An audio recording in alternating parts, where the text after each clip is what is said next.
Ladies and gentlemen, welcome to the shop. We're going to be talking about tires today. These ITP cryptids are what come with the 2018 XMR. They made a change from the previous tire. I think they're called the Silverbacks. Not a bad tire. I have no complaints other than a few minor things that don't really matter, like a little bit of side lug for mud and stuff like that. But I did want to change to a bead lock and make some upgrades there. I do have a few bones to pick with ITP when makes these cryptids, but we'll get to that when we get to that. What we've got today is we're going to switch those out. I picked up a set of these bad boys. These are 29.5 by 10 R14s, and they're super ATV Assassinators. I put them on the Can-Am rim with the matching color bead lock for aesthetic reasons and for obviously function reasons too. Bead locks are super nice. Not completely necessary until you kind of get to a tire, a mud tire kind of like this, or if you ride hard. These were super easy to install. That's why I didn't bother showing you guys how. It's super simple. You literally lube up the back side of the tire. You can toss it on, and then you just line up the rim on the inside. You put your lock ring on, and then for these tires, I just torqued in a circle. I tightened them down, and then I did 97 inch-pounds per bolt. So I worked my way up to 50 and then 97. Worked really well. They seated super easy, so really happy with that. Something any Joe Blow can do in the garage if you so choose. So we're going to be switching from the cryptids to these. I wanted something a little more aggressive. So I talked to Trevor at Dirty Life, and he made it manageable so I didn't get divorced. And he sent these out on one of our RCATV rides. He came up and with his wife and dropped off the tires for me, and it was it's a good go. So that's what we're going to be doing today. But what I realized is these ITPs, they call for, and I'll see if I can get one that's straight up. I think it's this guy. 30 by 9 R14 is what it says on the tire. But they're somewhere in the ballpark of 28 inches. Mind you, these are slightly worn down, but not much. So to call them 30s is a bit of a long shot. You're missing about 2 inches here. So even giving credit that these tires have like 1,200 kilometers on them, there's no way they were ever 30 inches. That's way off. So, not really thinking about that, I ordered these 29.5s, and this is quite common that when you buy a tire that actually measures correctly, these Outlanders, you're going to have to start trimming some plastics. So we're going to be cutting maybe a bit of the front, definitely a good chunk of the rear. It's a quite common practice. There's other companies that actually sell like floorboards and stuff to make some clearance and that, so there's options as far as that goes. I don't really want to lift the bike per se, just because lift kits, well, you're asking for more trouble. But we've got a few upgrades coming down the road. We're gonna have different exhaust and head and tune and a few other things. So we're going to be getting rid of the Yoshi, not because it's a bad exhaust, but I got a wicked deal on a full head and dual can setup from RJWC again through Trevor at Dirty Life. And a fuel tuner. We're going to get rid of the lean condition that causes a lot of heat on these bikes. We're also going to be looking at a tune and stuff in the future, and to turn these bad boys, we're going to be going to a QSC Rev primary clutch.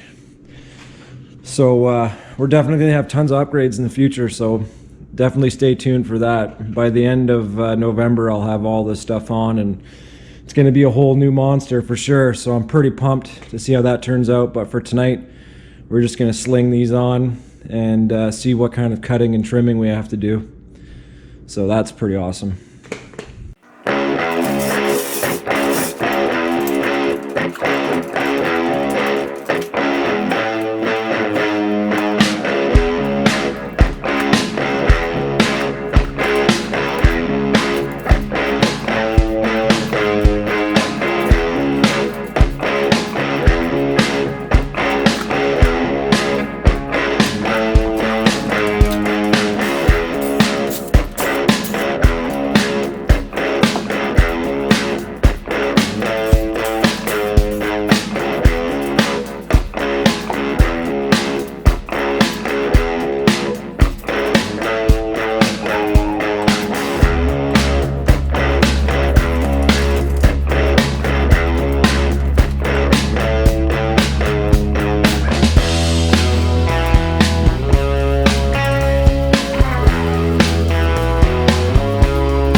few things to note, other than it looking really awesome, is I already had a bunch of anti-seize on here, so I like to keep my threads anti-seized, and it is recommended by the manufacturer.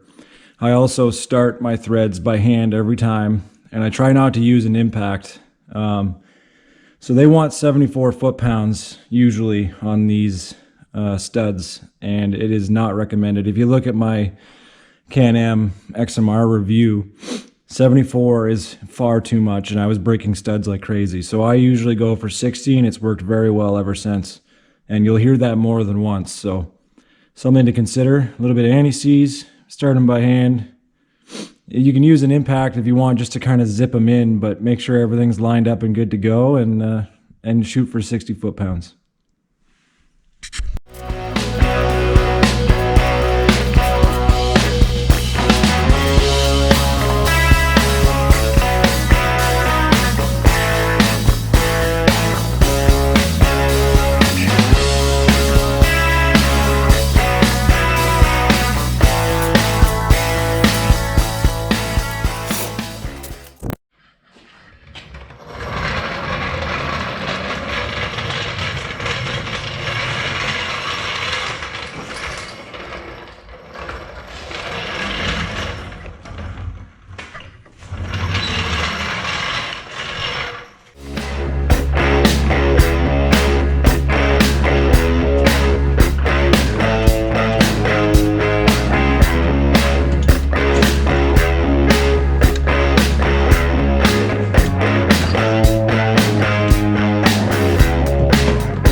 So there you have it, guys. I have them all fitted on, anti-seized, done up by hand, and then I torqued them to 60 foot-pounds. It looks like I might have an extra spot I didn't consider. I didn't think it would be much of an issue, but at full steering, there may be a rubbing spot at the back on the front tires here. We're gonna see. I don't think it actually will, but it's awfully close. Just the way these lugs kind of throw themselves, it just might hit the plastic if I hit a hole too hard or something like that. So I'm gonna have to test this out, go for a ride and stuff like that. If that's the case, I can just trim a little bit of plastic back there. It's not a big deal. Or I can do like 1/2-inch wheel spacers or something like that. Not a huge deal. At the back, I knew this one was gonna happen. As you can see, not a whole lot of room, and I know you're going, well, it makes it, but if you think about wheel travel and stuff like that, the suspension going up and down, this will become an issue when the trailing arms collapse. So something to watch out for. I'm going to end up trimming kind of like this here. Many people do this. It's not a big deal. I have a body trimmer, an air body trimmer, and I'll just cut that off. And I'll use a file and some sandpaper, make it look pretty. No one will even know. But yeah, mean looking tires. Big fan of what I've got going on here.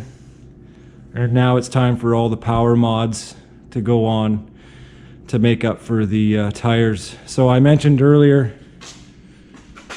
as soon as I find my measuring tape, I'm using my man eyes. Oh boy. I don't know why I'm looking with my camera. Okay, give me a second. But I measured the cryptids before at 28 inch. And if you look at these, they're actually at the peak of the treads, they're a little over 30 inch. I'm sure when I deflate these, they'll be pretty much 30 flat. So some of these measurements you got to take with a grain of salt, because the way they measure the mold and the way they turn out is significantly different, especially when you start putting them on different width rims. So these are 10 wides on 9s, so they actually end up being a tiny bit taller. There's a bit of a science there, but it's never quite what you think it is when it comes to tire sizes, especially when Can-Am advertises it. Because like I said, my cryptids over there are actually 28 inches, but they're advertised as 30 straight. And those Assassinators are measured at 29.5, and they're a little over 30 right now, so not a big deal. So I went up about an inch of clearance overall, and I got a 10 wide instead of a 9 wide tire, and I'm on bead locks now. So another big thing to consider is those tires over there weigh roughly 43 pounds. These here are somewhere in the ballpark of 60. So those are 6-ply on the cryptids, and these are 8-ply for the Assassinators. So the ply difference is a big deal, and then the compounds they use are obviously different. It's a much harder compound on these tires here, and that's just for the rigidity of these lugs.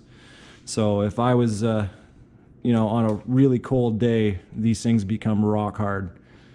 And obviously not a whole lot of contact to the ground. So these are going to be wicked in the mud. It's going to be really interesting when I hook up my plow to this and try to plow. So I might end up picking up a little trail tire set or something like that, doing that for plowing. But like I said, what's coming up next to turn these big bad boys is an RJWC header and dual exhaust. Then we're going to be changing the primary. We're going to be messing with some fuel tunes.